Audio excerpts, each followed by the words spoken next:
Hello, my name is Craig Clafter, and I'm speaking to you today from the Hale Library at Kansas State University. I've created this channel to help international students make well-informed decisions in choosing to study abroad. I hope you find this video useful. This video concerns applying to American graduate schools. I will be discussing Student and Exchange Visitor Program, SEVP certified institutions and programs, elements of an application, deadlines, obtaining guidance, and decisions. International students are not eligible to attend all American institutions of higher education or programs. The institution or program must be SEVP certified. Institutions of higher education and/or programs must apply to the U.S. Department of Homeland Security to become SEVP certified. Confirm that the institution or program you are interested in is SEVP certified. You can check to see if an institution and/or program is SEVP certified at studyinthestates.dhs.gov/school-search.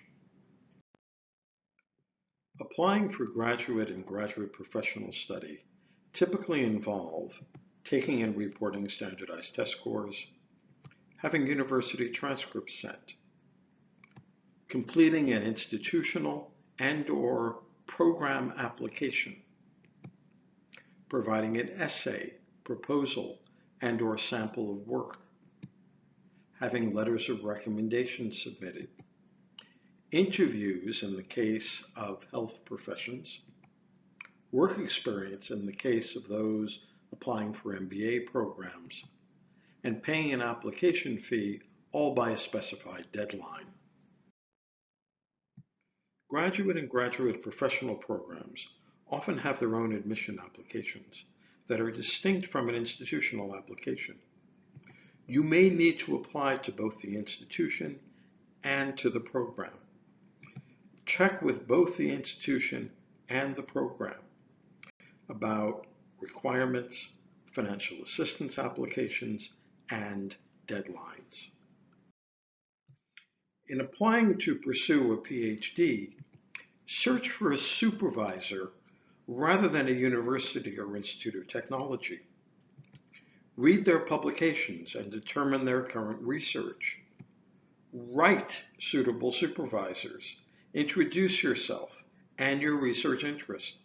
Inquire if they would be interested in and available to supervise you should you be admitted. They may be going on sabbatical or even planning to leave the institution, so checking with them beforehand is critically important.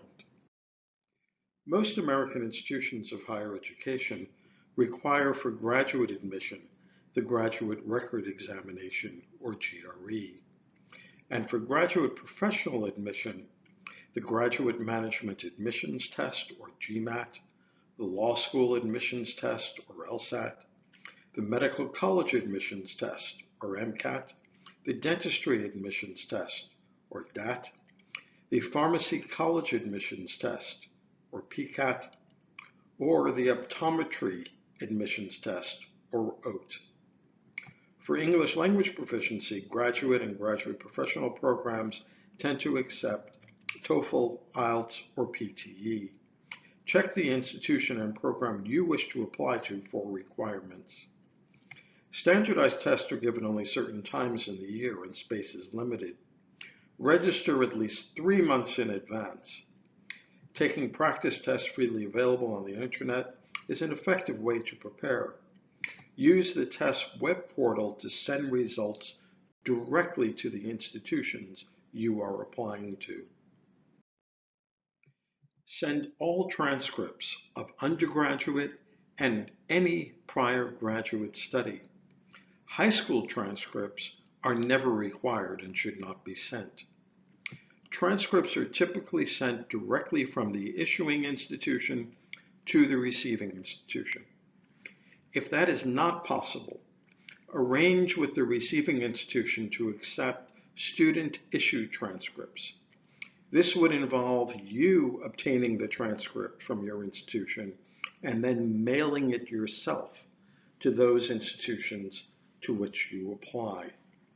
When a transcript is not in English, a professional translation should be provided.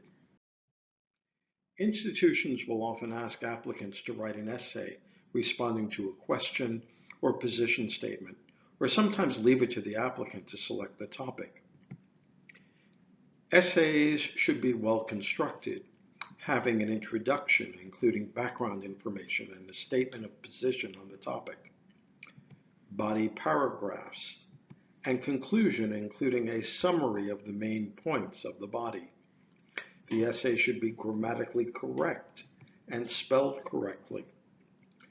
Write about what you think, not about what you feel. Admissions officers read thousands of essays. Your essay should stand out from the crowd. For graduate degrees that require independent research, a proposal of intended research will typically be required.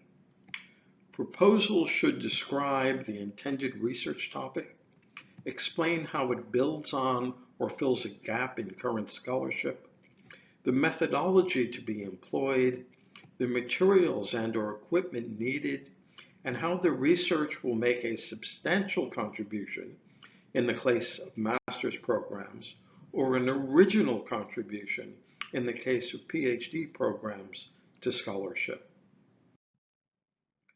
Graduate programs sometimes request samples of work. This can take the form of a paper submitted to a class, sole authored publication, portfolio in the case of fine arts and architecture, and recordings in the case of performing arts. In presenting a portfolio and recordings, tell a story about the development of your art and how the development is leading you to the program you want to attend. Letters of recommendation are best written by current or recent professors who know the quality of your academic work. Inform your recommenders what you are applying for, and if you are submitting more than one recommendation, suggest that each recommender focus on different attributes so they do not duplicate each other. Good recommendations take time, so solicit your recommendations far in advance of the deadline. American institutions of higher education typically require payment of an application fee, ranging upwards of $100 each. If the fee represents a significant financial burden, most institutions will waive the fee if contacted. Keep that fee in mind in choosing institutions to which to apply. It can become expensive to apply to many institutions. Application deadlines for graduate and graduate professional admission tend to be between October and March. Check with the institution and program on their specific deadlines.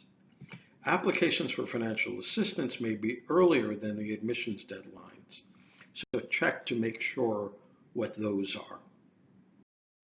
American graduate and graduate professional programs have people available to assist international students.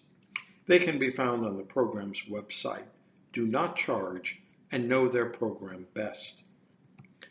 Better American graduate and graduate professional programs do not use agents, for they do not need to. However, some struggling programs use agents for master's programs. These agents typically secure a commission of 15% of first-year tuition for each student they assist that enrolls in the program. Although the institution pays the commission, students who use agents are disadvantaged if they seek funding. Programs would rather use funding to attract non-commissioned students. Expect decisions in the spring. There are 4 possible decisions. Accepted, which is an unconditional offer of admission. Conditional admission admitted on condition that the applicant completes typically an intensive English program, rejected, and waitlisted, which means that the program is waiting to see how many students accept offers before determining if they can extend further offers. Notification is delayed, sometimes as late as just before the term begins. A non-refundable deposit will be due with acceptance of an offer. If you found this video useful, please indicate that you liked it and subscribe to my channel. Thank you.